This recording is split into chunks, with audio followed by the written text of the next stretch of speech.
이슈 털어주는 남자 김종배입니다.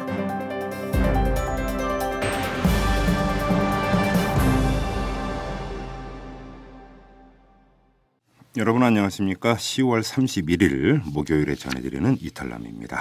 자, SNS 한 뉴스로 문을 열도록 하겠습니다. 자, 박정호 기자 나오셨습니다. 어서 오십시오. 네, 안녕하세요. 네, 시작할까요? 네.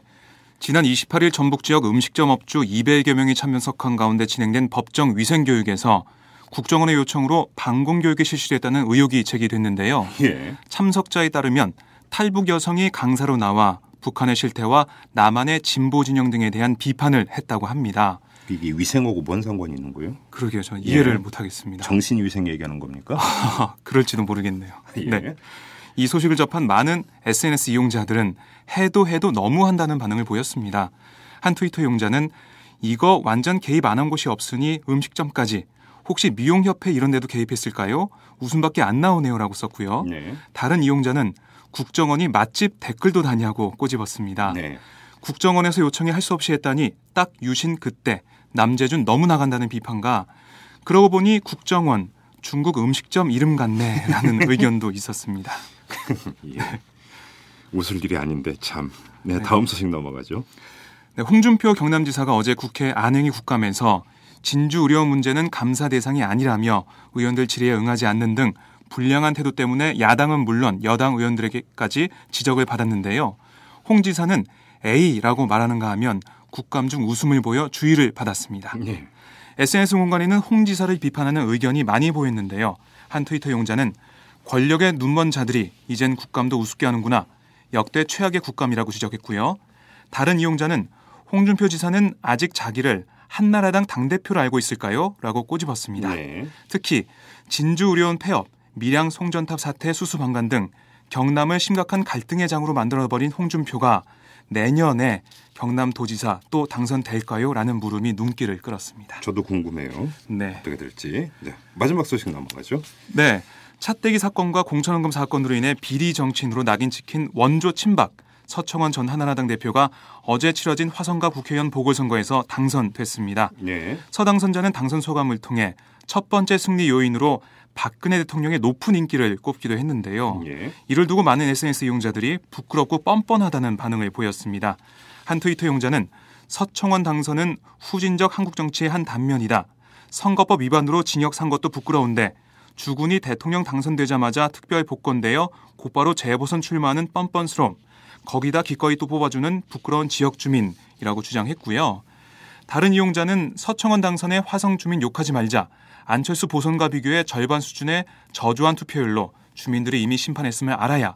이름도 못 들어본 후보에게 총대를 매게 한 비겁한 민주당도 욕먹어야 라는 의견을 냈습니다. 네. 서청원 당선에 가장 긴장한 사람은 아이러니하게도 민주당보다 김무성이라는 웃기는 시츄에이션. 새누리 2인자 싸움 볼만할 듯이란 전망도 있었습니다. 알겠습니다. 자, 여기까지 하겠습니다. 수고하셨습니다. 네, 고맙습니다. 분노와 절망의 시대, 우울증 치료제가 필요하세요? 정치 때문에 시민들이 웃는 그런 세상을 바라세요? 변화하는 서울과 서울 시민의 삶. 정치가 즐거울 수 있다는 희망의 증거를 만나보세요. 오윤호가 묻고 박원순이 답하다. 정치의 즐거움 오마이북.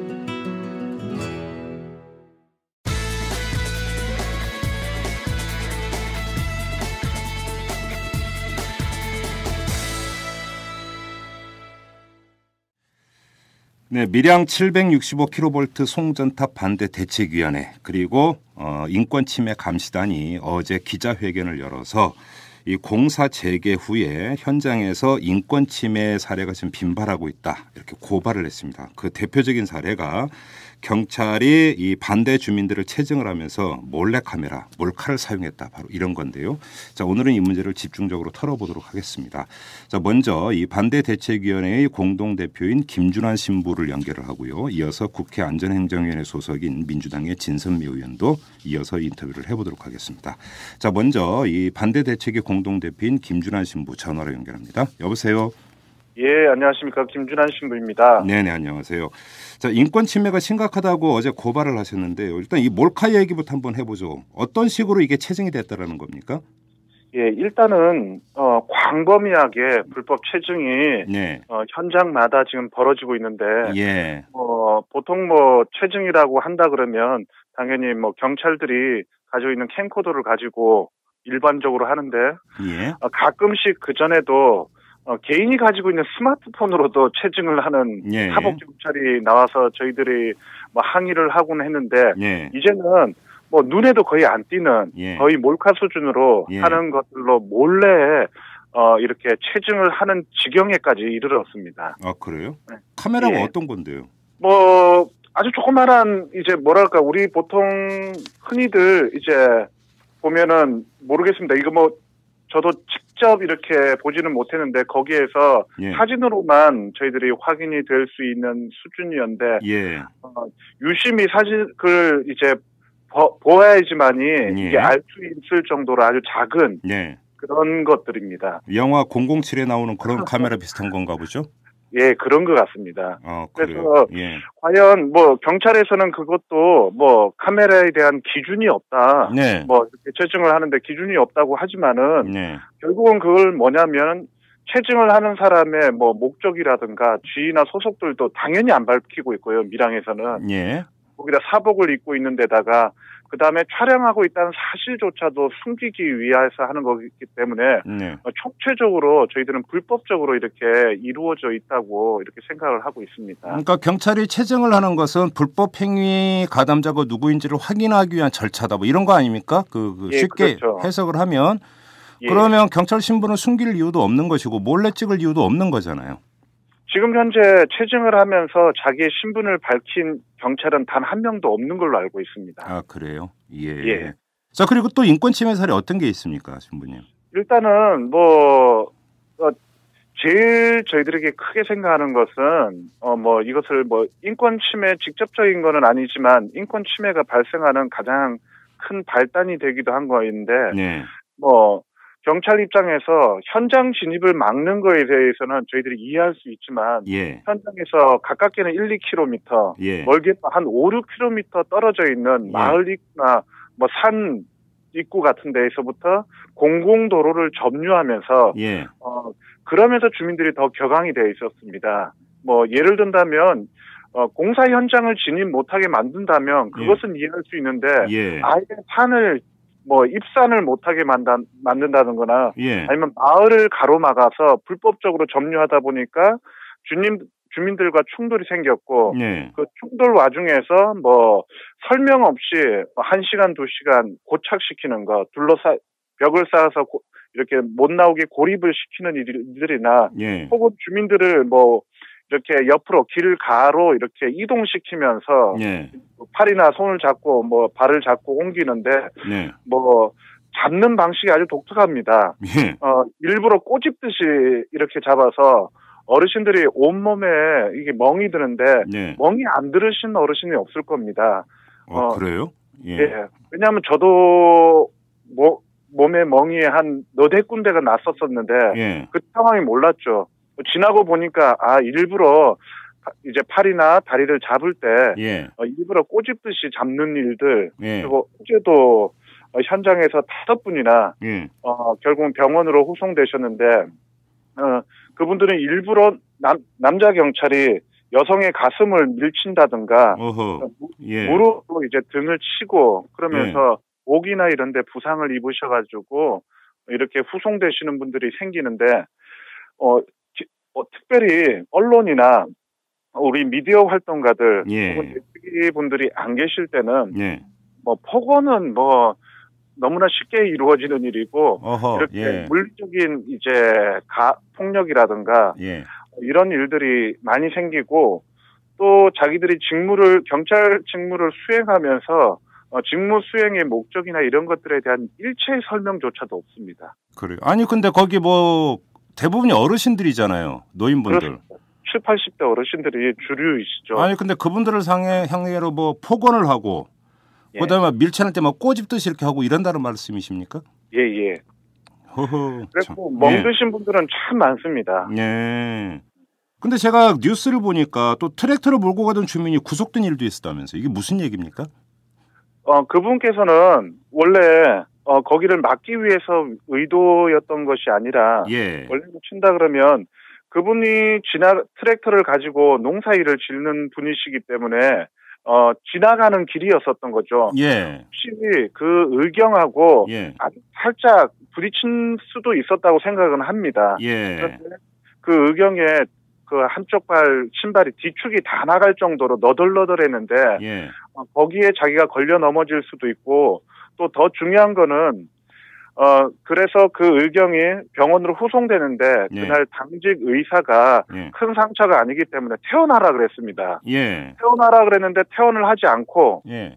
다른 수사관들이 와서 누워 있도록 만들어 놓고 다음 날 예. 아침에 그 최초로 그 의경을 진단했던 의사가 아닌 예. 다른 의사에게 경찰이 소견서를 써와서 예. 거기에다가 서명해서 허허. 전치 2주의 그 진단서가 아니라 소견서를 받았는데 예. 저희들로서는 도저히 이해가 안 가는 게 예. 물리적인 접촉이 충돌이 조금 있었을지 모르겠지만 최초에 그 당직 의사가 예. 퇴원해도 된다고 퇴원하라고 했는데도 불구하고 예. 그것을 막아놓고 이렇게 있는 것들 저희는 또 전치 2주라는 건 솔직히 말해서 조금만 우리가 뭐 상처를 입어도 전치 2주라는 것이 나오는데 예. 어떻게 의사의 권고조차도 거부하면서 다른 식으로 해가지고 그 어떤 법적인 근거로서 2주를 만들어내서 어떻게 어르신을 가해자로 만든다는 것은 예. 저로서는 이거는 이제 이해가 안 되고 일부러 기획한 것이 아닌가 하는 의심이 들기도 합니다. 그러면 그 트랙터를 몰고 가던 주민이 경찰 그 부상 입혔다는 이유로 그래서 구속시켜 버린 겁니까? 그래서? 예. 그런데 경찰들이 그 자기들이 소견서 써와서 다른 의사 보고 사인하라고 한 거고요. 그거는 이제 추후에 다른 의사를 통해서 네. 이제 자기들이 소견서를 적어 와서 예. 그 다른 의사가 물론 이런저런 자료를 보긴 했었겠죠. 예. 거기에 이제 서명을 하면서 예. 소견서가 예. 이제 결정적으로 작성되게 된 거죠. 그래요. 참. 예. 저희들도 여기저기 어떤 갈등, 충돌이 예. 일어나는 여러 현장들에 대한 이야기를 들었지만 예. 강렬하게 부딪히고 있는 예. 시위 현장이 아닌 예. 이런 장기적으로 농성을 벌어지고 있는 데서 이와 같이 뭐 이렇게 불법적으로 경찰들이 예. 나오는 것을 들어본 바가 없습니다. 그러게요. 더더구나 여기 오시는 분들은 거의 다가 뭐 시민단체라고 하지만 환경운동을 하신 분이나 네. 아니면 생협의 어머니들, 예. 뭐 어린이책 시민연대, 예. 뭐 종교인들, 어떻게 보면 과격 시위를 할 수 있는 그런 경력조차도 없고 그러려고 준비한 사람들도 없는 사람들, 예. 그리고 뭐 어르신들은 두말할 나위 없이도 예. 뭐 7, 80대이기 때문에 예. 이 정도로 가지고 이렇게 과격한 진압을 시도하는 것을 도저히 이해가 안 됩니다.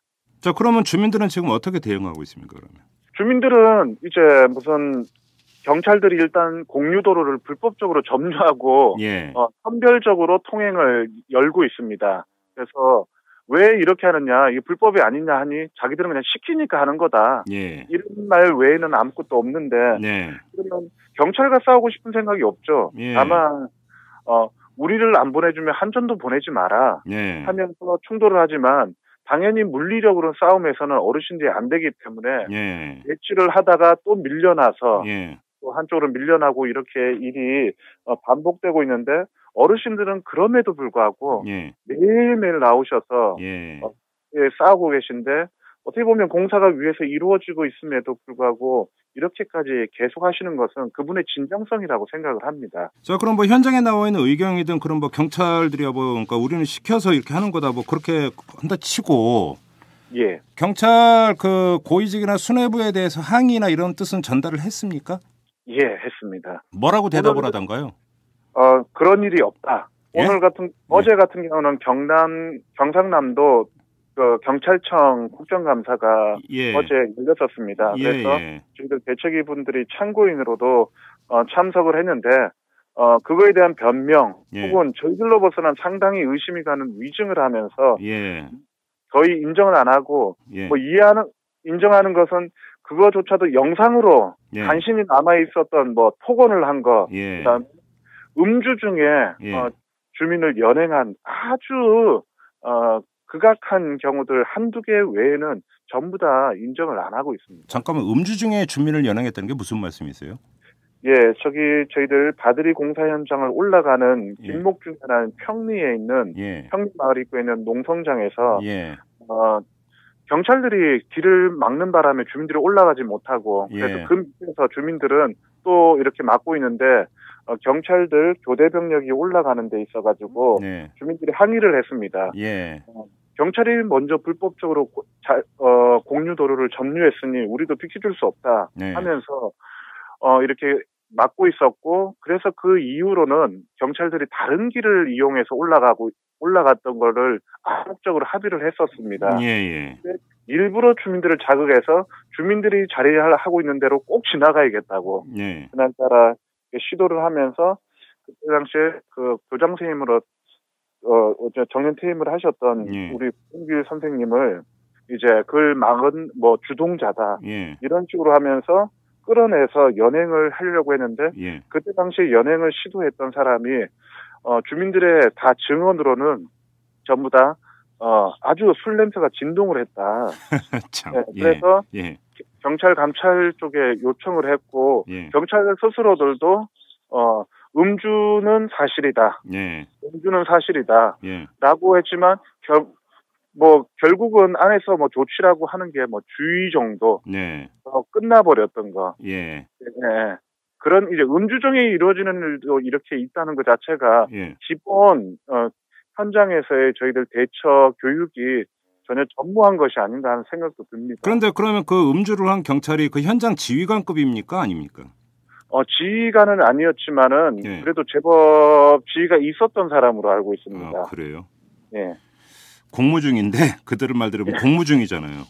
예, 맞습니다. 그래서 주민의 음주 측정을 요구까지도 했는데 예. 운전을 안 했기 때문에 음주 측정을 하지 않는다. 누가 무슨 운전했는지 안 했는지를 묻는 게 아니라 예. 공무 수행 중이지 않느냐 지금은. 예. 그렇게 항의를 했음에도 불구하고 그렇게 저희들 그 건의를 예. 무시했었습니다. 아, 그래요. 예. 그나저나 공사는 지금 계속 강행되고 있는 거죠? 예, 그렇습니다. 지금 뭐 그러면 더 이제 막는다든지 이러는 게 현실적으로 어렵다고 봐야 되는 겁니까? 어떻습니까? 저희들이 지금 어르신들 입장을 두루두루 들어보고 결국은 모든 결정은 어르신들의 뜻에 달려 있기 때문에 그렇죠. 예. 현실적으로 이제 저희들이 길목에서 농성을 하고 예. 배치를 하고 막아낸다 해서 이것이 가능할까 예. 하는 생각들을 누구든지 예. 충분히 하실 수 있을 거라고 생각이 듭니다. 예. 그런데 주민들은 아니다. 우리는 할 수 있는 한 지금 계속해서 막을 거고 이기든 지든 진정성 속에서 싸우겠다. 예. 그래서 어떤 면에서 보면 대책위 활동가들보다도 예. 주민들이 더 이렇게 잘 막으시고 예. 그렇게 있는 와중이라서 저희들로서는 어르신들의 뜻을 따르는 게 예. 맞기 때문에 계속적으로 이렇게 같이 농성이나 이렇게 뭐 대치를 하고 있는 중입니다. 뭐 한전 쪽에서 뭐 대화 시도라는 이런 것들은 전혀 없습니까? 전혀 없습니다. 그래요? 예. 그냥 이 경찰의 도움에 따라 그냥 공사 강행해서 빨리 지으면 된다 이런 생각인 것 같군요. 한전은. 그렇죠. 어떻게 보면 이제 어떤 배려라든가 네. 또 뭐 국회의 권고라든가 예. 뭐 국정감사를 통해서도 얘기 나왔던 예. 뭐 또 저희들이 공사를 시작하면서 대국민 호소문을 예. 발표를 했는데 그게 뭐 처음부터 그냥 말 장난이었던 거죠. 예. 뭐 주민의 안전을 최우선으로 하겠다. 예. 거짓말이었고 예. 주민들의 건강을 위해서 쉼터를 제공하겠다. 쉼터는 무슨 비닐조차도 다 압수해 가고 있고 예. 그럼에도 불구하고 대화를 끊임없이 시도하겠다고 얘기를 했지만 한 번도 대화를 연락이 없었습니다. 그래요. 예. 그러면 뭐 그 지역 출신 정치인이라든지 이런 사람들은 혹시 옵니까? 이제 국정감사 시즌이라서 예. 지금 없지만 그래도 최초 공사가 벌어지면서 뭐 조경태 의원이나 김재남 의원이나 이런 분들이 오셨고 저희들이 희망하는 게 아마 이번 국정감사 시즌이 끝나고 나면 또 개별적인 뭐 의원 자격으로 해서 국회의원들이 방문해 주실 거라고 희망을 하고 있습니다. 아니 뭐 방문해서 격려하는 게 중요한 게 아니고 그게 국회의원이든 아니면 지역의원이든지 간에 그러니까 그들이 정치력을 발휘해서 뭐 조정을 한다든지 뭐 이런 걸 좀 해야 되는 거 아닙니까? 맞습니다. 저희들이 또 바라는 것 중에 하나이기도 합니다. 근데 뭐 그런 움직임은 지금 뭐 전혀 지금 감지 안 되고 있는 거고요. 저희들도 뭐 국회를 방문해서 뭐 요청을 이렇게 하고 있습니다. 뭐 결의문을 발표를 해달라. 그리고 뭐 또 이런 분쟁 조정을 할 수 있는 기구를 이제 뭐 가동을 해달라. 언제든지 주민들 입장에서도 오로지 반대를 위한 반대만이 아니라 대화를 통해서 풀고자 하는 마음은 있고 항상 열려 있다. 다만 완전히 대화를 거부를 하고 있다. 그래서 그런 어떤 정치력을 발휘해서 국회나 또 다른 시기를 통해서 이루어지기를 바라는 마음이 저희들도 큽니다. 근데 먼저 그런 움직임이 아직 뭐 그렇게 충분하지는 않은 거고요. 홍준표 경남지사는 좀 어떻습니까? 홍준표 경남지사요. 홍준표 경남지사는 저희가 선거에 임하면서 공약에서는 이것을 뭐 지중화나 다른 방식을 모색해 해볼 수도 있다. 혹은 저희가 이제 중재를 서겠다고 했지만 선거 끝나고 나서 단 한 번도 그런 시도도 없었을 뿐더러 오히려 주민들을 이제 의도를 왜곡해서 노골적으로 한전이나 정부의 편을 들고 있습니다. 현장 방문한 적도 없습니까? 그래서 저희들은 아예 처음부터 좀 뭐 반신반의했지만 역시나 오로지 선거를 위한 그런 말장난이었구나 하고 생각을 하고 있습니다. 알겠습니다. 자, 여기까지 듣겠습니다. 신부님 고맙습니다. 감사합니다. 이어서 국회 안전행정위원회 소속의 민주당 진선미 의원을 연결합니다. 여보세요. 네, 안녕하세요. 지금 뭐 김준환 신부를 통해서 현장 상황 이야기를 들었는데 어제 경남도청하고 경남경찰청 상대로 국감이 있었죠. 네, 있었습니다. 경찰은 뭐라고 하던가요? 이 현장에서 지금 인권 침해 사례가 빈발하고 있다. 그러니까 반대 대책의 주장은 이건데. 네네. 본인들은 어쨌든 최선을 다해서 뭐 노력하고 있고 그 당시에 뭐 인권위원회의 뭐 지적이나 이런 부분들에 대해서는 뭐 수용하려고 노력하고 있다. 다만 그날 세 분이 나오셔서 참고인으로 나오셔서 진술을 했던 몇 가지의 얘기들에 대해서는 그러니까 실제로 그런 사실이 있었다고는 하더라도 그 사실의 그 의미, 뭐 취지, 그때 상황 이런 것들은 조금 다르다. 그렇게도 얘기하시고 다만 좀 노력하겠다. 뭐 이렇게도 얘기하고 그랬습니다. 자, 근데 경찰의 주장이고. 의원님은 어떻게 판단하세요? 지금 경찰이 과잉 내지 복무규정 위반 이런 것들이 있다고 보십니까? 어떻습니까? 어제 국감에서 우리 의원실에서 일정한 문건들을 공개를 하고 그것의 의미를 한번 같이 생각해보는 그 기회를 가졌었거든요. 어떤 문건이었습니까? 그 문건이라는 게, 그러니까 경남지방경찰청과 또 한전에서 서로 사전에 이 공사를 어떻게 할 건지, 뭐 몇 개를 할 건지 이런 것에 대한 그 논의를 했던 문건이 있더라고요. 그래서 그 상황을 보면 이렇습니다. 그러니까 한전에서는 어쨌든 지금 그 송전탑이 한 7개가 공사가 돼야 되는데 그 7개를 다 추가로 공사를 하겠다라고 이렇게 문의를 했는데 경찰에서는 지금 현재로는 뭐 여러 가지 병력 상황상 7개까지 못하고 5개만 해야 된다. 뭐 이렇게 얘기가 결국은 5개를 하고 있는 거고요. 2개는 있는 거죠. 그러니까 이제 이런 논의 자체가 저희는 좀 무리가 있다라는 생각이 든다는 거예요. 왜냐하면 결국은 한전에서는 자기들의 어떤 시설 보호 요청을 하는 거잖아요. 시설 보호 요청이라는 것도 결국은 한쪽의 민원인 거잖아요. 그렇죠. 그것이 법적인 의무고 경찰이 반드시 그것을 보호해줘야 되는 건 아닌 건데. 한전에서는 7개를 요청을 한 건데 경찰에선 5개밖에 못한다. 이렇게 얘기가 됐다면 예. 처음부터 1개만 할 수도 있었던 거 아닌가요? 예. 그런 생각이 들어서 예. 그러니까 이게 전체적으로 제가 볼 때는 예.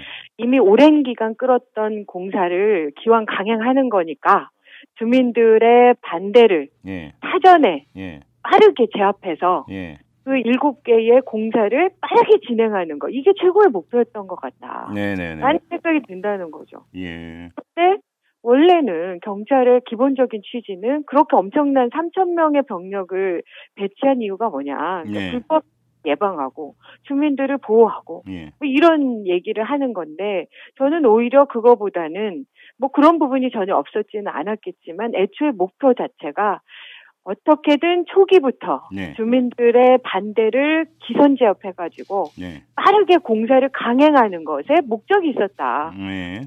볼 수도 있다는 거죠. 그렇다고 하면 경찰이 결국은 중립적인 위치에서 서로 충돌을 미연에 예방하고 갈등을 조정하고 이런 소극적인 역할이 아닌 네. 한전을 중심으로 그 공사를 강행하는 데 앞장선 거다라고 네. 볼 수도 있다는 거죠. 그리고 지금 주민 보호라고 하셨죠? 경찰이 주장하기를 병력이 배치된 이유 가운데 하나가 주민 보호다 이렇게 그러니까 주장을 했다라는 건데 지금 반대 대책의 주장에 따르면 네. 공모 중에 음주에서 술 냄새가 진동하는 경찰이 있었고, 네네. 그다음에 그 부분은 경찰도 사과했습니다. 그래요? 어떻게 그러니까 근데 징계는 뭐 그냥 주인가로 끝났다면서요? 그렇죠. 네. 그리고 더 큰 문제가 이게 트랙터를 몰고 가던 주민이 뭐 의경하고 그러니까 약간의 이제 뭐 충돌이 있었는데 의경에 대한 부상 정도를 자기들이 소견서를 써와서 다른 의사한테 사인 받아갔다면서요. 이거 확인해 보셨어요? 그 내용은 어제는 나오진 않았습니다. 그래요? 네. 네.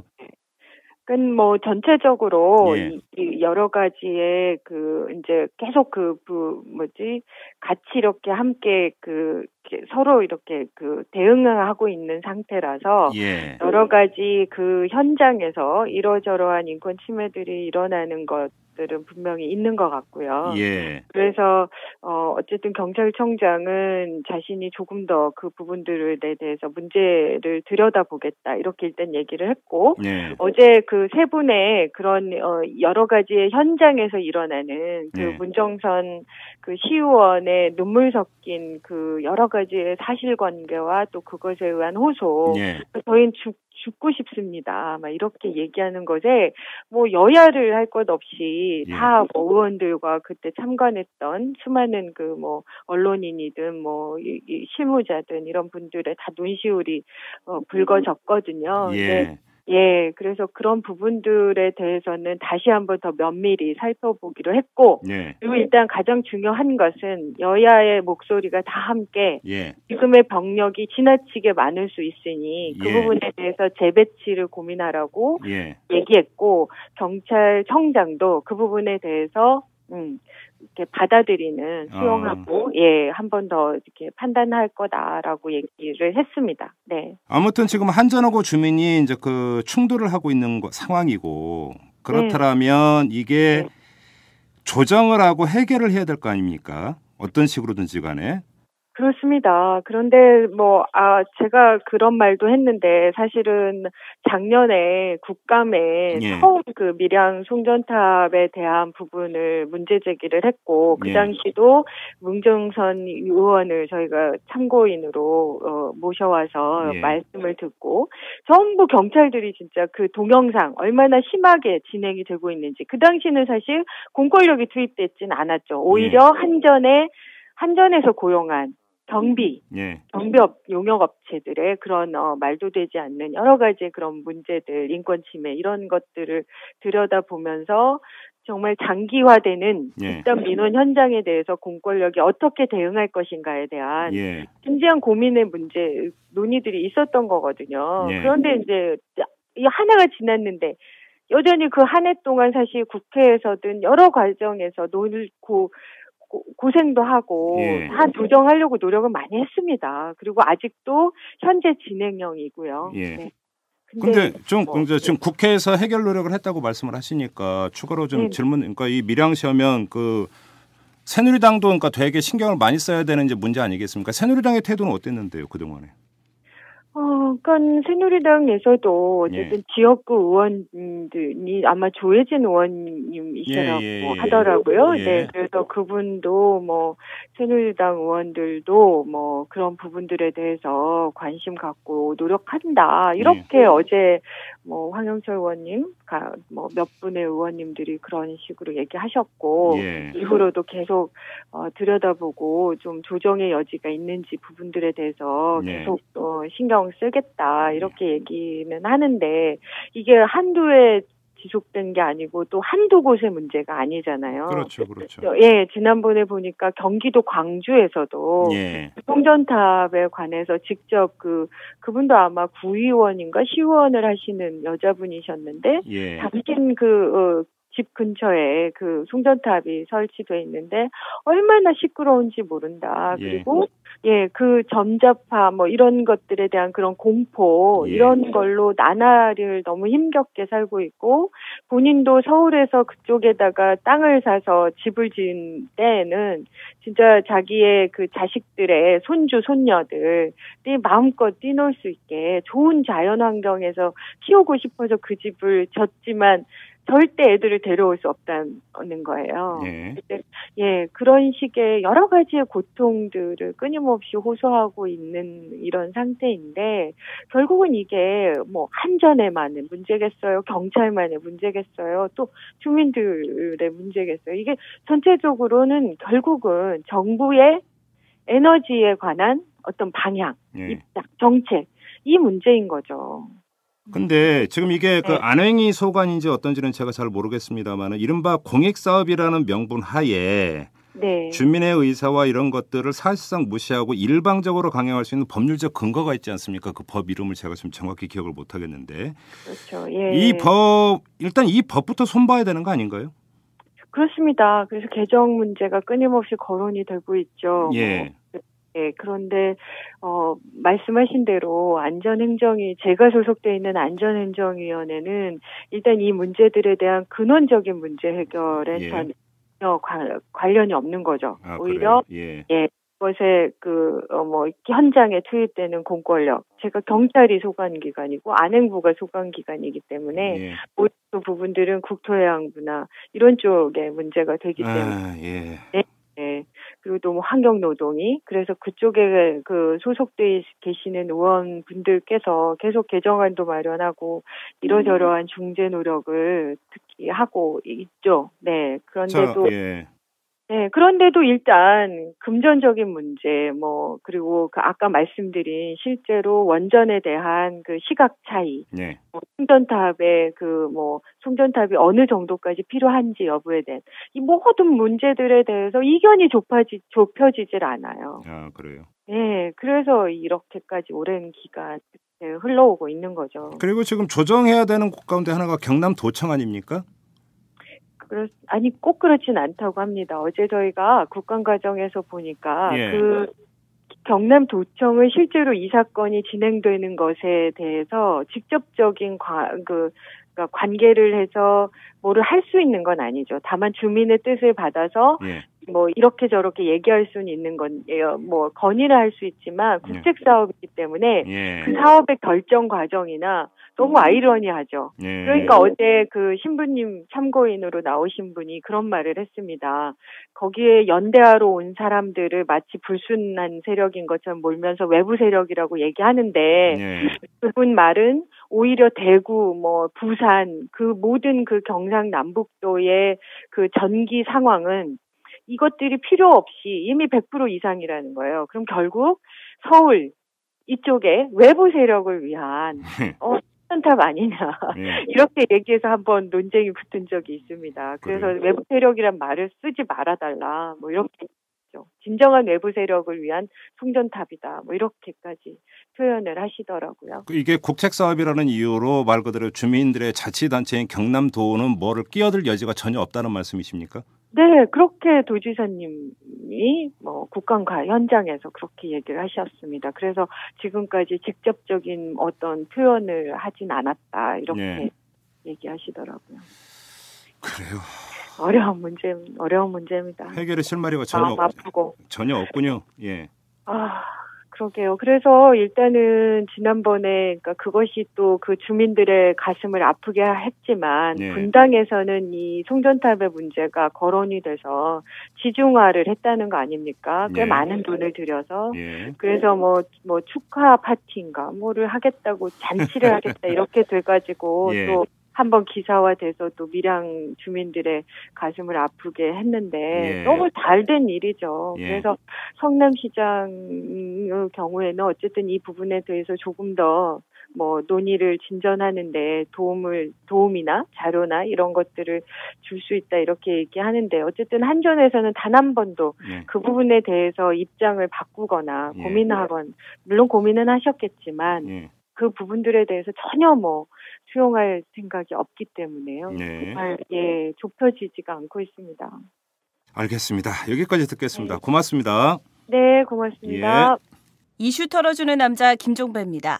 냉철한 분석, 깊이 있는 통찰로 우리 사회 현안을 털어드립니다.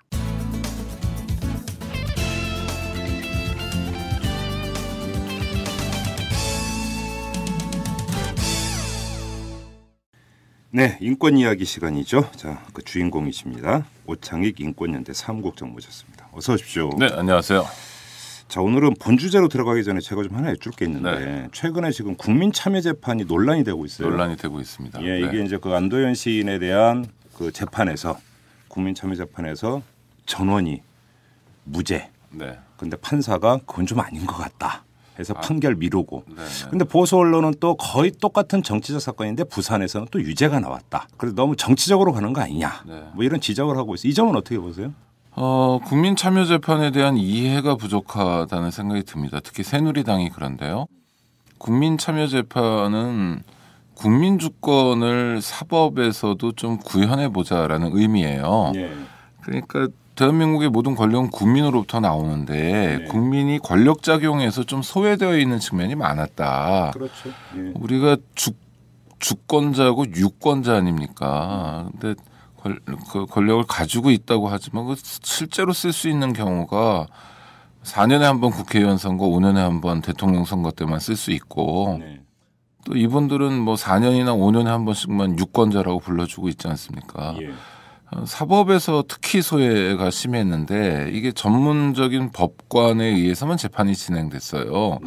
근데 한국에서는 우리가 전문 법관에 의한 재판에 되게 익숙해져 있지만 사실 다른 나라는 국민주권의 이념을 재판에서도 실현하고 있습니다. 두 가지인데요. 하나는 참심이고 하나는 배심입니다. 배심은 많이 들어보셨죠? 미국 뭐 드라마나 이런 영화에서 많이 봤죠. 그렇죠. 그러니까 사실은 재판에 있어서 가장 완성도 높은 재판은 인민재판이에요. 그런데 이게 우리 이제 아픈 역사가 있어서. 그런데 역사적으로 그 광장을 쓴 최인훈 선생님도 그런 표현을 했는데 사회주의를 한국은 공부했다기보다는 느꼈다. 그분도 이제 피난민입니다. 이제 실향민이고 북한 지역에서 나오신 분인데 그래서 인민재판이라는 것에 대해서 부정적인 이미지가 너무 강해요. 희생자도 많았고 그렇지만 가장 바람직한 것은 주권을 가지고 있는 국민이 재판에서도 영향력을 행사해야 되고 주권을 행사해야 된다라는 겁니다.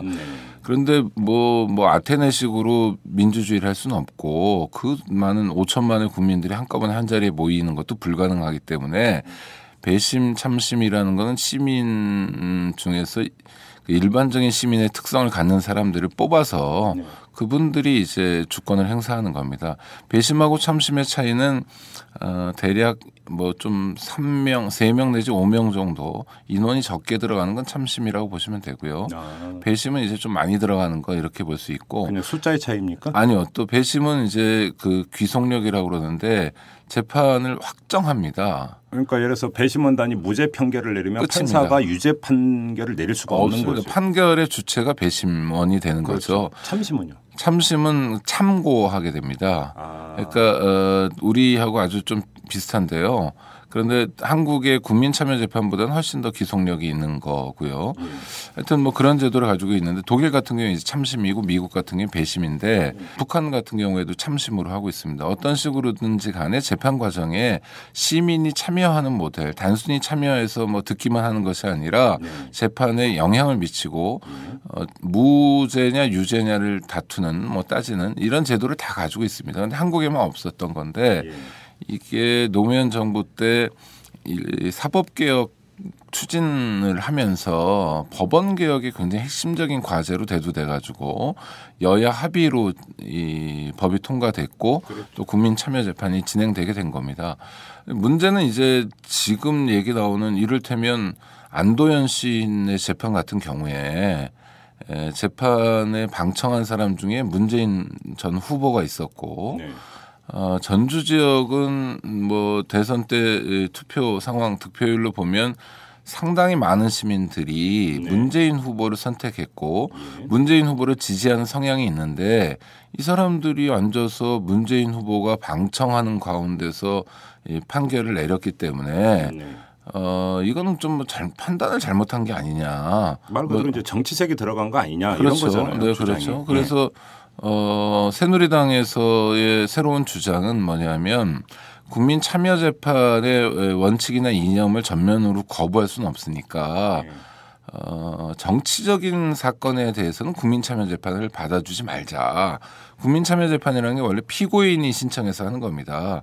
그러니까 내가 재판을 받는 데 있어서 이 재판이라는 게 뭐 한 사람의 운명을 바꿀 수도 있고 그렇기 때문에 전문 법관만이 아니라 일반적인 시민들의 감각, 시민들의 정서를 통해서 내 사건을 한번 들여다보고 싶다 이런 요청이거든요. 시민들이 시민이란데 피고인이 원하면 일단 받아들여야 되는 겁니까 국민참여재판? 뭐 받아들일 수도 있고 안 받아들일 수도 있습니다. 그 재판부 마음입니까? 네, 그러니까 한국의 국민참여재판은 배심이나 참심으로 보기 어려운 점이 굉장히 많은. 그러면 수준 낮은 참심제와 우리나라의 국민참여재판이 유사합니다. 그 귀속력을 갖지 않는다라는 점에서는 유사한데. 그런데 참심제는 무조건 그러니까 그냥 재판부 단독으로 재판을 진행하는 그러니까 이 참심제에서 그 사람들이 항상 들어오게 되어 있습니까? 그러면 그러니까 필요적 사건으로요. 뭐 아주 경미한 사건이 아닌 다음에는 대부분의 재판에서 참심이나 배심을 진행합니다. 근데 이제 우리나라 같은 경우는 피고인이 원할 때 그리고 선택적으로 하는 재판부가 허용을 할 때에 그렇죠. 한해서 그래서 완전한 참심제도 아닌 거네요. 그 차이가 있는 거고. 그리고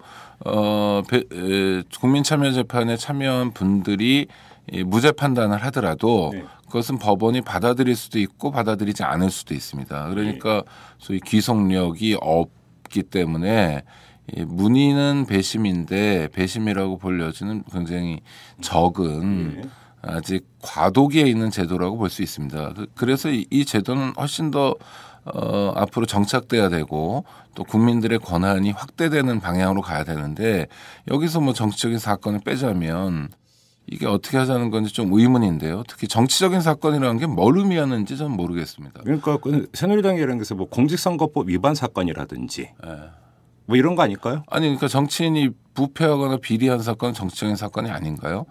당연히 정치적인 사건. 그렇죠. 정치적인 사건이죠. 그런 경우도 배제해야 되나요? 그러니까 이게 선을 긋기도 굉장히 어려운 거고요. 또 정치적인 사건이라는 건 우리가 이상한 정치에 대한 혐오가 있어서 그렇지 국민 일반의 입장에서 보면 굉장히 중요한 사건이잖아요. 그리고 영향력을 크게 미치는 사건. 사회에서 발생하는 모든 일들은 사실은 정치로 수렴이 되는 게 맞는 거죠. 그렇죠. 그게 원칙 아닙니까? 그리고 정치적으로 풀어야 되는 것이고 그렇게 본다면 원론적으로 모든 건 다 정치성을 띠고 있다고 봐야 되는 거죠. 그렇죠. 그리고 정치가 중요한 것이기 때문에 오히려 국민들이 훨씬 더 많은 참여를 해야 제대로 재판이 될 수 있는데 국민참여재판에서 정치적인 사건을 배제하자고 하는 건 이건 좀 문제가 있는 것 같고요. 당장의 판결에 대한 어떤 불만이랄까 또 그 판결을 좀 흠집내기 위한 정치적 코멘트에 불과하다고 보고요. 새누리당은 집권당 아닙니까? 나라를 끌고 가야 되는 막중한 책임이 있기 때문에 당장 하나하나의 판결에 뭐 일희일비하기보다는 전체적인 국가 운영을 좀 생각해 줬으면 하는 아쉬움이 있습니다. 알겠습니다. 자, 그리고 그럼 마지막으로 제가 이런 질문 한번 그러니까 어떤 사람은 이런 얘기를 했죠. 국민주권서를 얘기를 했어요. 네. 자, 국민주권 좋은데 국민주권이 반영이 되는 거다. 그 결과물이 법 아니냐. 네. 국민의 대표기관이 국회에서 법을 만들지 않느냐. 네. 그러면 이미 법에 어떤 국민의 의사와 이런 게 담겨 있으니까 예. 그걸로 된 거고 네.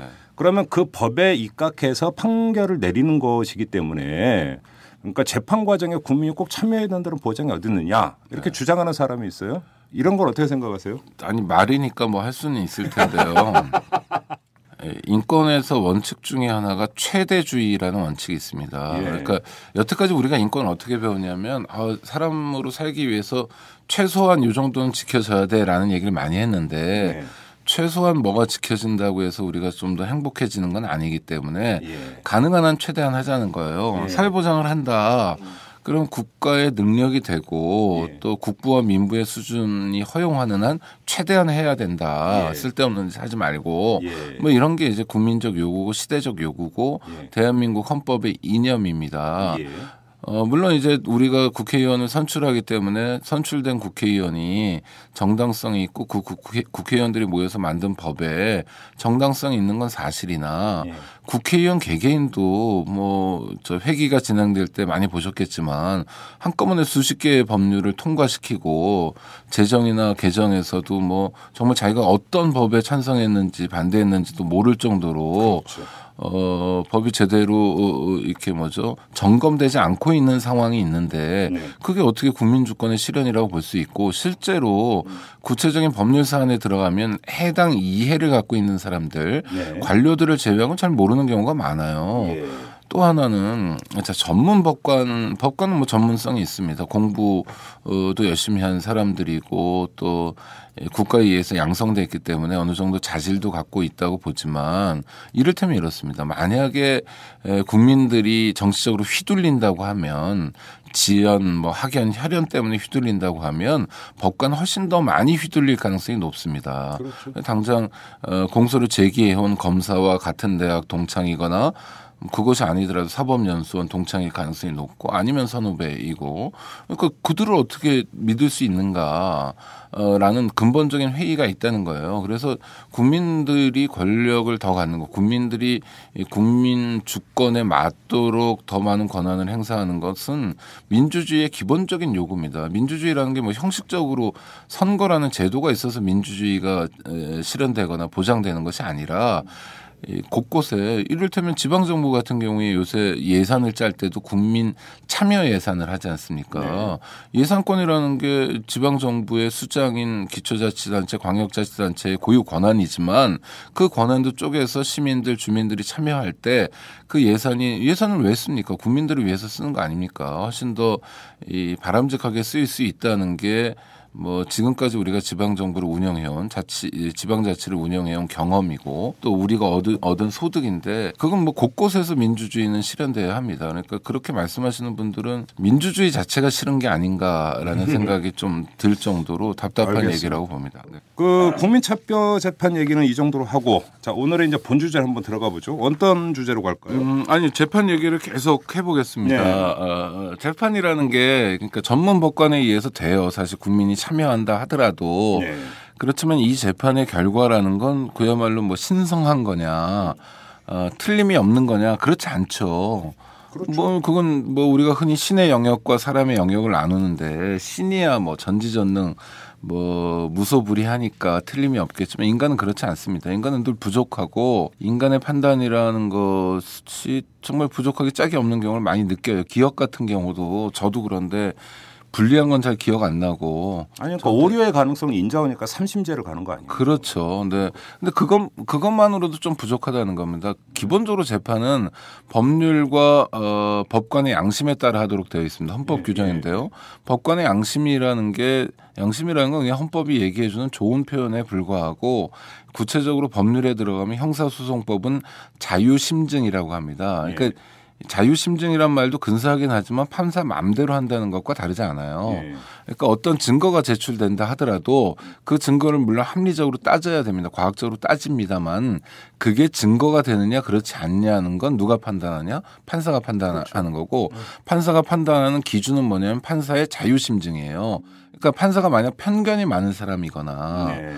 판사가 그 우리가 생각하는 상식에서 좀 벗어나 있는 사람이거나 예. 할 때는 판사의 자유심증이라는 건 정말 못 믿을 거죠. 그렇죠.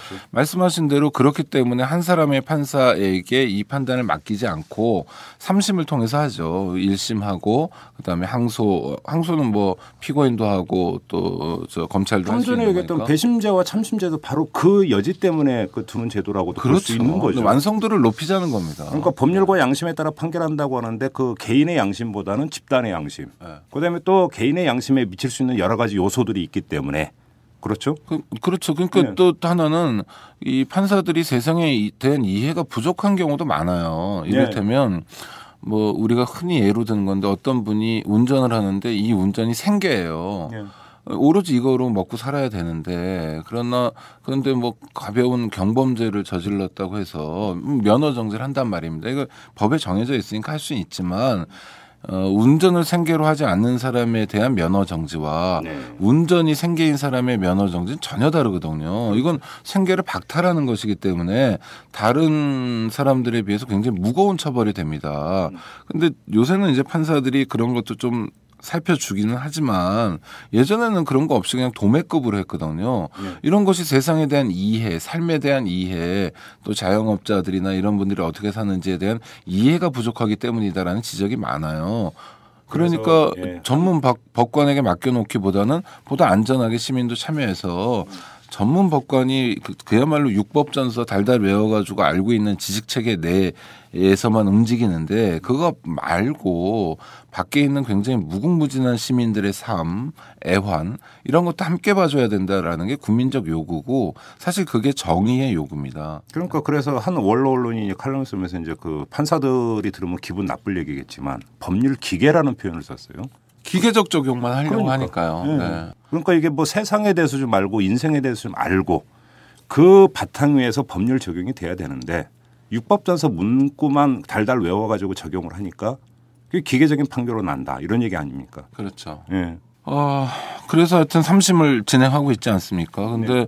뭐 항소심에서 뒤집어지는 경우도 있지만 이를테면 뭐 증거 자체가 아예 조작됐거나 뭐 증거가 오염됐거나 뭐 이런 경우에는 피고인이 자기 방어권을 행사하기 굉장히 어렵습니다. 그래서 정말 범인이 아닌데도 3심까지 유죄가 확정되는 사람들이 있어요. 예.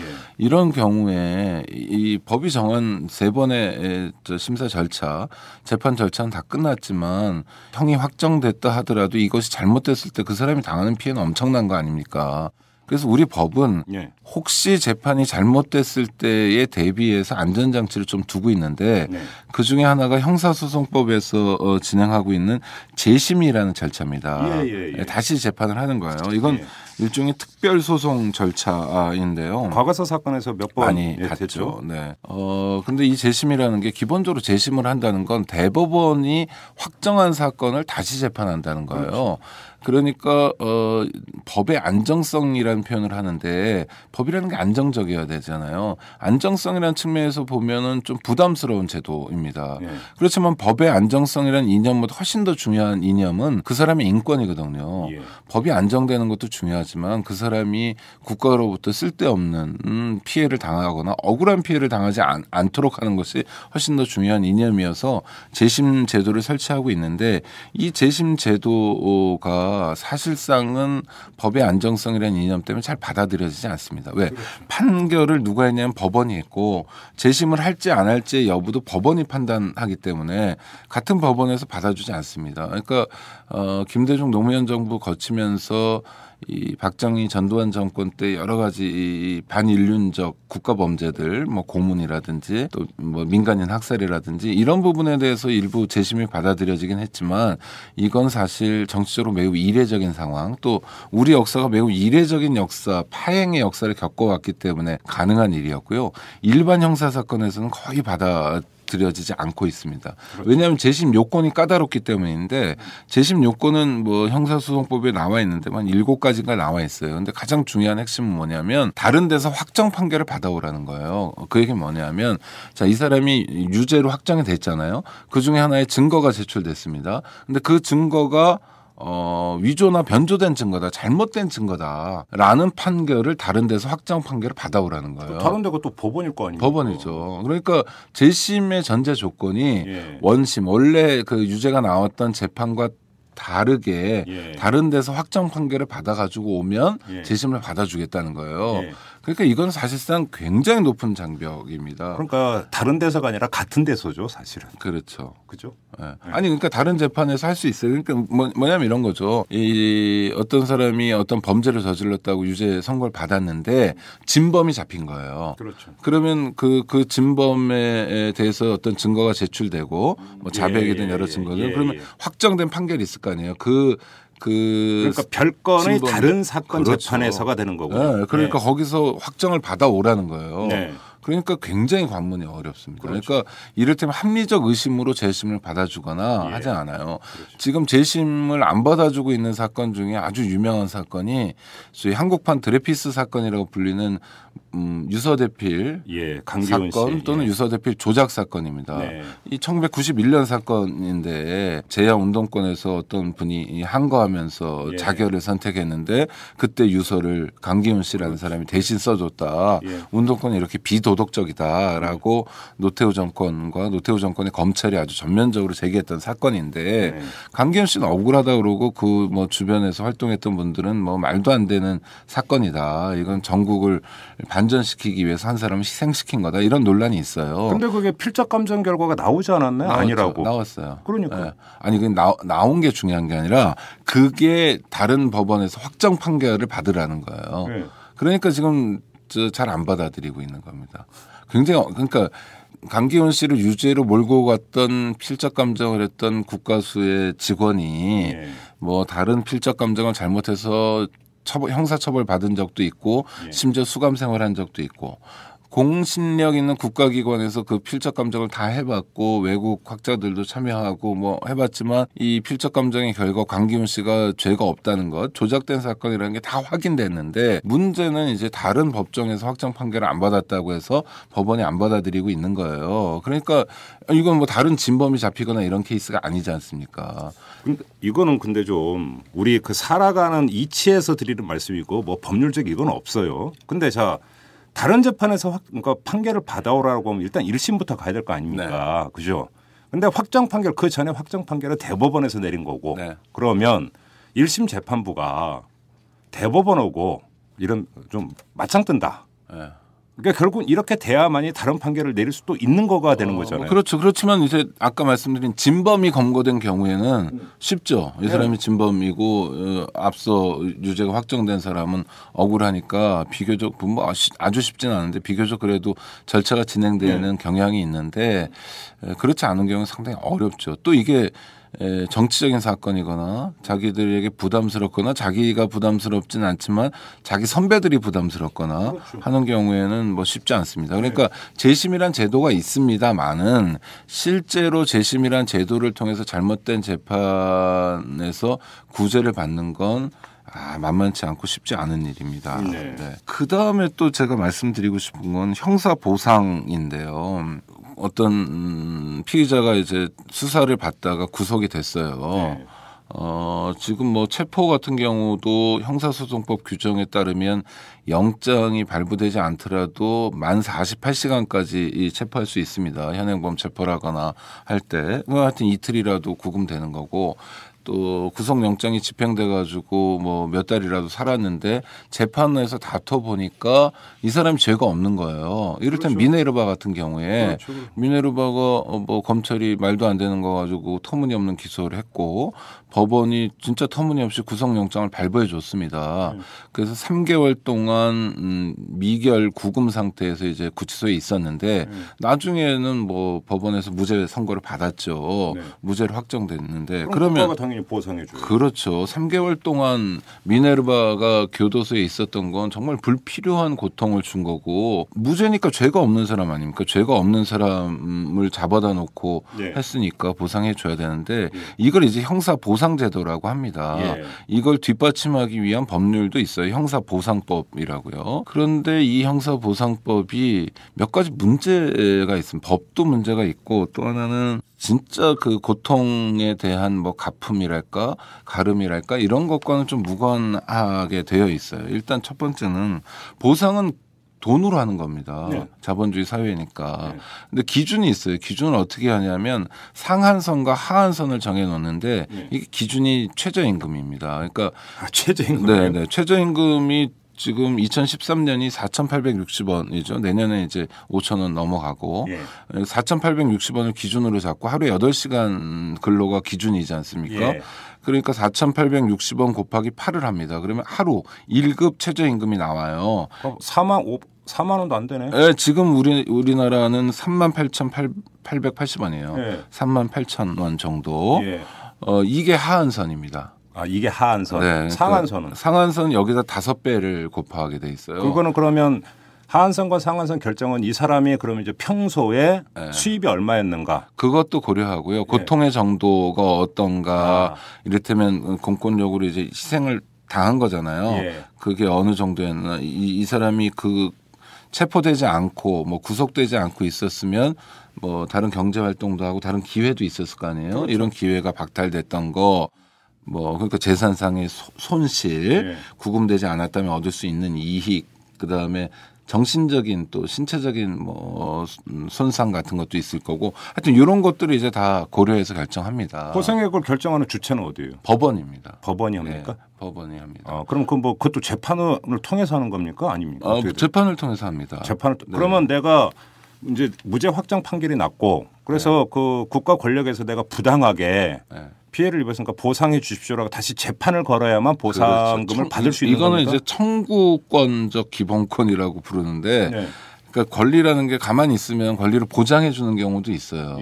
근데 이거는 자기가 신청을 해야 되는 겁니다. 청구를 해야 이 권리를 확보하는 겁니다. 그러니까 제가 멀쩡한 사람을 국가기관이 뭐 정의를 실현한다고 해서 체포해가지고 구속시키고 또 어떤 경우에는 이제 뭐 수용 생활도 하게 되고 이러는데 그것에 대해서 문제 제기를 하거나 그것에 대해서 권리를 구제받는 거는 철저하게 청구해야 되는 거고. 그런데 그러면 최저가 그러니까 38,000 얼마였고 최고가 거기에 5배라고 했잖아요. 19만 4천 원. 5, 4, 20 그러니까 20만 원도 안 되는 건데 하루에. 근데 그러니까 보상금 주십시오라고 해서 그 재판 가려면 또 변호사 사야 되잖아요. 변호사 선임 해야죠. 변호사 수임료로 다 나가겠네 그러면. 그리고 이 재판을 빨리 안 해줘요. 그래서 지난 9월 달에도 국민권익위원회가 법무부에 권고를 했습니다. 뭐냐면 형사보상금 관련 사안이 이 본안 사안이라고 그러는데 원래 그 재판 있잖아요. 원래 형사사건 재판보다 더 오래 걸린다는 거예요. 그러니까 그렇게 되면 안 된다 정말 문제가 있다 이런 갑자기 거고. 갑자기 이자 생각이 나는데. 그렇죠. 엊그저께 그렇잖아요. 김영태 변호사하고 같이 그 인혁당 재건의 사건. 그 이자 얘기 한참 했거든요. 여기도 좀 그러니까 그런 거 좀 됐어요. 아니 이거는 이런 식으로 합니다. 그러니까 뭐 작년에 3년이 걸릴 수도 있고 5년이 걸릴 수도 있는 그렇죠. 거죠. 작년에 이제 유인태 의원이 민청년 사건으로 사형도 선고받고 그다음에 구금됐는데 한 4년 반 정도 구금됐던 것 같아요. 그것 때문에 형사보상금을 받았는데 2억 8,900만 원을 받았어요. 이렇게 하면 이제 많은 것 같잖아요. 근데 이건 어떤 기준이냐면 지난해 최저임금을 기준으로 한 겁니다. 지난해는 올해하고 좀 달라서 4,580원인가 그랬어요. 그걸 가지고 이제 하루치 하한을 잡고 또 상한을 잡은 건데 작년에 기준으로는 하한이 36,000 얼마고 상한이 18만 얼마입니다. 근데 재판부는 어떻게 판단했냐면 사형수였잖아요. 그리고 젊은이였기 때문에 모든 기회를 박탈당한 거잖아요. 그래서 법원이 할 수 있는 최대치 상한선을 준 겁니다. 그러니까 구금 일수가 1,578일이고 하루에 상한으로 줄 수 있는 게 18만 원이니까 이걸 곱해서 2억 8천 얼마가 나온 거예요. 2억 8천 얼마라고 보면 거액이라고 생각할 수 있습니다.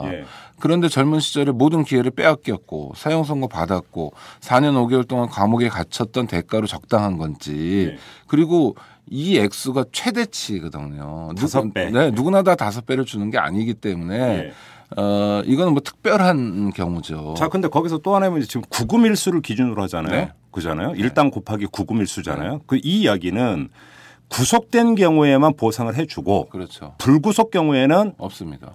이런 한 장 안 준다. 근데 이게 좀 말이 안 되는 게 한번 따져봅시다.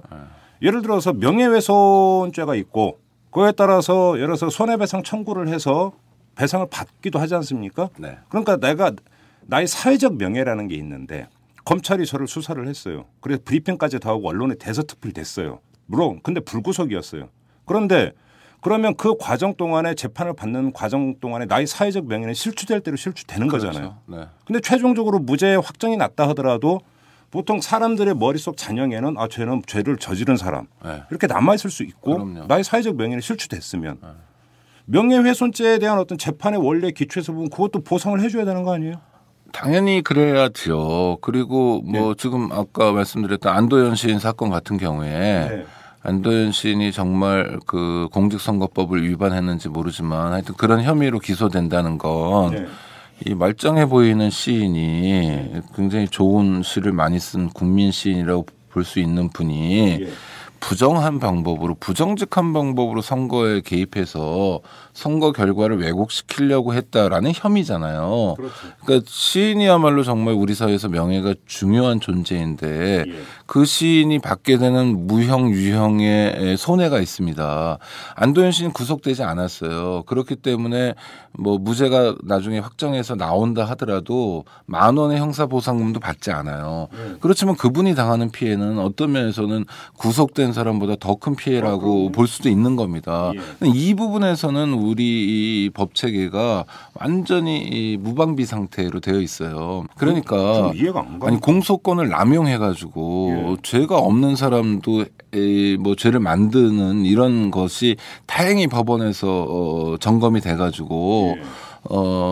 법원 판결에 의해서 이제 구제됐다 할 때 그 사이에 그 사람이 당했던 고통들 있지 않습니까? 예.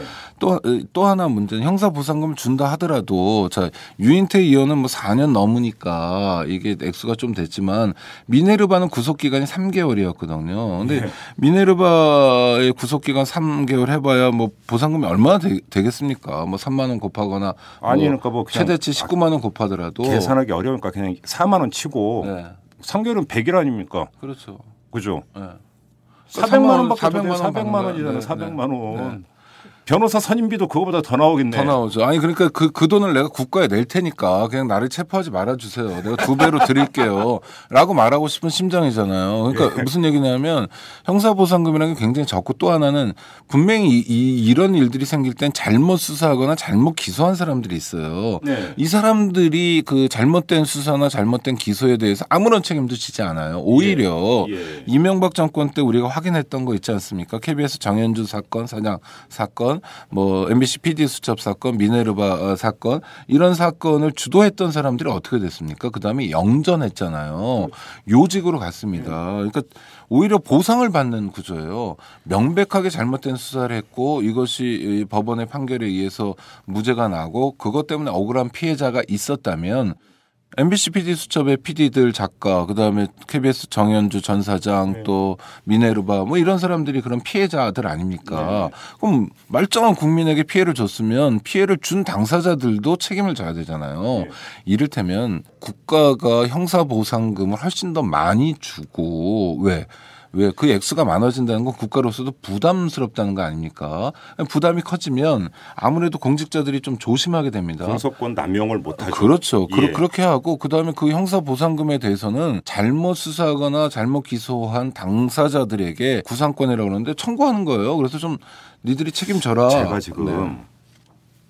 또 상상력이 발휘가 되는데요. 네네. 제가 검찰에서 기소가 됐는데 무죄 확정 판결이 나왔고 재판을 그러니까 검찰 수사 단계부터 재판을 받는 동안에 저희 사회적 명예가 실추됐잖아요. 네. 그러면 제가 검찰을 상대로 명예훼손 소송을 거는 거예요. 100% 지죠. 근거도 없고요. 그럴 것 같죠? 네. 아니 그러니까 예. 국가가 만약 신이면 가능하다는 거예요. 신은 예. 뭐든지 할 수 있고 틀림이 없으니까 네. 국가가 신이 아니잖아요. 부족한 인간들의 집합체이고 예. 또 국가가 국가 지도자에 따라서 좌지우지되는 경우도 많고 네. 잘못된 욕망이 투영되는 경우도 굉장히 많아요. 예. 그러니까 잘못할 수 있다는 걸 좀 봐야 돼요. 자, 형사보상 말씀을 드렸는데 그러면 형사보상을 해주는 게 실제로는 얼마나 되느냐. 최근에 이제 국감 자료가 나왔어요. 네. 엄청나게 많습니다. 2012년 작년 한 해 동안 형사 보상금이 지급된 건수가 모두 36,958건이에요. 예. 37,000건 정도 됩니다. 이거 다 이제 무죄 판결 났으니까. 그럼요. 예. 전년도에 2011년에 14,000건보다 22,000건이 증가한 거예요. 그러니까 한 해 사이에 2.6배가 증가한 겁니다. 그렇죠. 물론 이제 근데 이 중에는 네. 법을 잘 몰라서 형사 보상 신청 안 한 사람들도 있을 그렇죠. 거 아닙니까? 네, 이건 그렇죠. 빠진 거 네, 아닙니까? 네, 그렇죠. 그러니까 뭐 이렇게 갑자기 는 거는 헌법재판소의 위헌 결정이 있었어요. 보통 양벌 규정이라고 그러는데 쌍벌 규정. 이를테면 회사 직원이 잘못하면 그 회사도 책임을 지는. 뭐 연대 책임 같은 거 있지 않습니까? 그 양벌 규정이라고 하는데 이게 이제 위헌이다라는 결정이 나왔어요. 2010년에 44개의 법률, 2011년 20개의 법률 이게 나왔기 때문에 이제 갑자기 이 건수가 늘어나고 또 갑자기 형사 보상 금액도 증가했는데 2011년에 221억이 지급됐는데 작년 2012년엔 521억이 증가됐어요. 그러니까 한 해 동안 뭐 이것도 역시 2.6배 정도 이렇게 증가했는데 이 얘기는 무슨 얘기냐면 헌법재판소의 위헌 결정에 따라서 어떤 사람이 죄인이 아닌 사람이 되기도 하잖아요. 그렇죠. 그래서 지난 한 해만 하더라도 모두 36,958건에 대한 형사보상금을 지급했잖아요. 그러니까 뭐냐면 우리 법률 체계에 법관에 의한 판단이라는 게 한 해에 이렇게 많은 사람들에게 형사보상금을 지급해야 할 정도로 부족하다는 걸 법집행 공무원들이 알고 있어야 됩니다. 그러니까 법의 안정성을 따지는 것도 되게 중요하나 국민들도 살아야 되잖아요. 그렇죠? 그러니까 사실은 그전에는 형사보상금 지급되는 게 뭐 연간 해봐야 뭐 기백명, 뭐 200명, 100명 수준밖에 안 됐어요. 왜냐하면 이 무죄를 선고받는 경우가 많지 않으니까 억울하게 구속됐다 하더라도 구속된 사람 입장에서는 그렇습니다.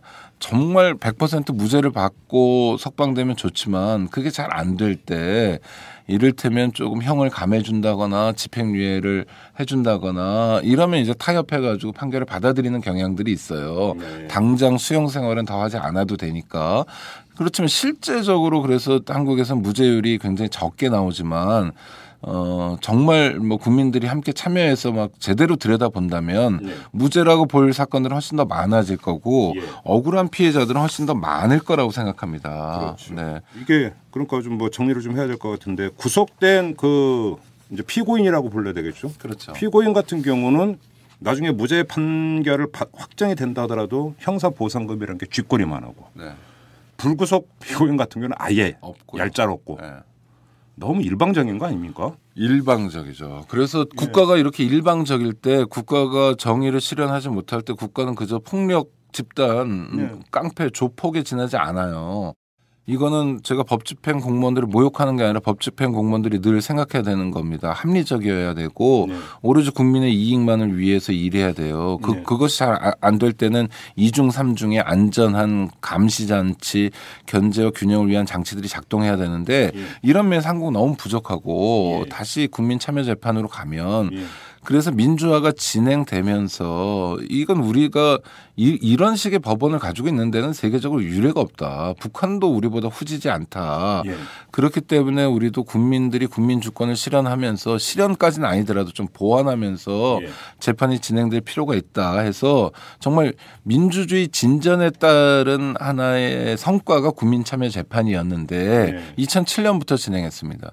이제 겨우 5년 좀 더 했을 뿐인데 이 국민참여 재판에 대해서도 벌써 흠집을 내고 아니 싫다는 거예요. 저는 진짜 제가 싫다는 게 아니라 그분들이 아마 그런 입장인 것 같아요. 이 권력은 굉장히 많이 공부한 사람들, 굉장히 많이 고도로 전문성을 가지고 있는 사람들이 행사하고 그 사람들이 작용으로 해야지 일반 시민들의 참여는 배제하고 싶다는 게 솔직한 속내라고 보고요. 제가 뭐 무슨 이 형사사법과 관련한 토론회에 가보면 실제로 많은 그 실무가들과 법학자들 이런 사람들이 그런 얘기합니다. 뭐냐면 이 형사사법은 고도로 정교한 굉장히 어려운 작용이기 때문에 일반인들의 여론을 쫓거나 일반인들의 의견을 수렴할 사안이 아니다. 그래서 우리들의 몫이다 이런 걸 굉장히 많이 강조해요. 실제로 뭐 되게 많이 들었는데 자기들은 뭔가 특별한 사람, 자기들은 뭔가 합리적 합리적인 판단을 잘할 수 있는 사람, 자기들은 뭔가 특별한 능력을 지니고 있다는 사람이라고 여기는 건 굉장히 잘못된 인식이라고 말씀드리고 싶습니다. 저도 마지막으로 한 말씀만 보태면 종종 나오잖아요. 뭐 그 지금 법관 중에서 특정 고등학교 출신이 몇 %고 뭐 이런 거 나온단 말이에요. 네. 근데 그 특정 고등학교라고 하는 게 그 부모 잘 만나서 돈 있고 백 있고 해야만이 그 특정고로 갈 수 있는 그런 학교 출신이고 이렇게 가다 보면은 결국은 법관들이 특정 기득권층 자제들로 이렇게 채워지는 것 아니냐라는 지금 채워지고 있죠. 사회적 우려가 있어요. 계급을 반영하고 있어요. 그런 점에서 보더라도 사실은 일반 국민들의 재판 과정에 참여라고 하는 것들이 얼마나 절실한지 이것도 사실은 여기서도 또 얘기될 수 있는 거 아닌가요? 부잣집 아드님 따님들이 판사 검사일 때 가난한 사람들의 형편을 얼마나 살펴주겠냐는 거예요. 그런데 우리는 똑같이 가난하니까 아주 가난하진 않더라도 부자는 아니니까 최소한 우리가 그 상태를 헤아릴 수 있고 살필 수 있잖아요. 자, 하여튼 잘못된 재판이 있을 수 있고 잘못된 재판이 상당히 많을 수도 있다 이런 말씀 드렸고 그럼 대책이 있어야 되는 대책 간단하게 말씀드리겠습니다. 왜냐하면 대책이 간단해요.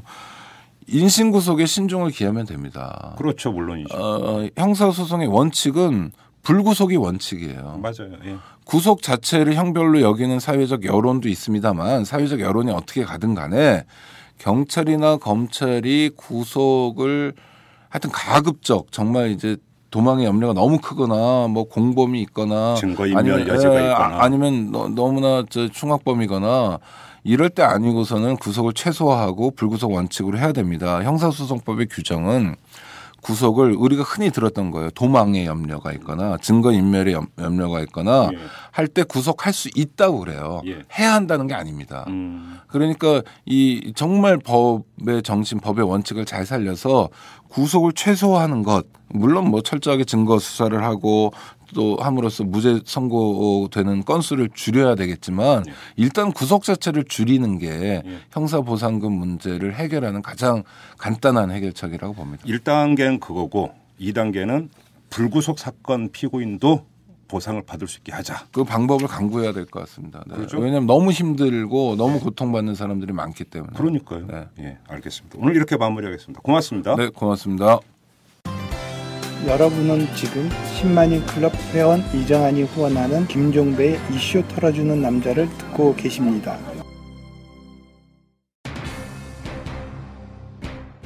네, 오늘 방송 마무리해야 될 시간이죠. 저 이틀 남은 내일 보이는 팟캐스트로 여러분을 찾아뵙니다. 자, 내일은 소아정신과 의사인 서천석 원장이 출연을 하는데요. 전혀 행복하지 않은 우리 아이들의 이야기를 한번 보이는 팟캐스트 꾸며드릴 생각입니다. 여러분들 많은 시청 부탁드리고요. 자, 저는 물러가겠습니다. 여러분 고맙습니다.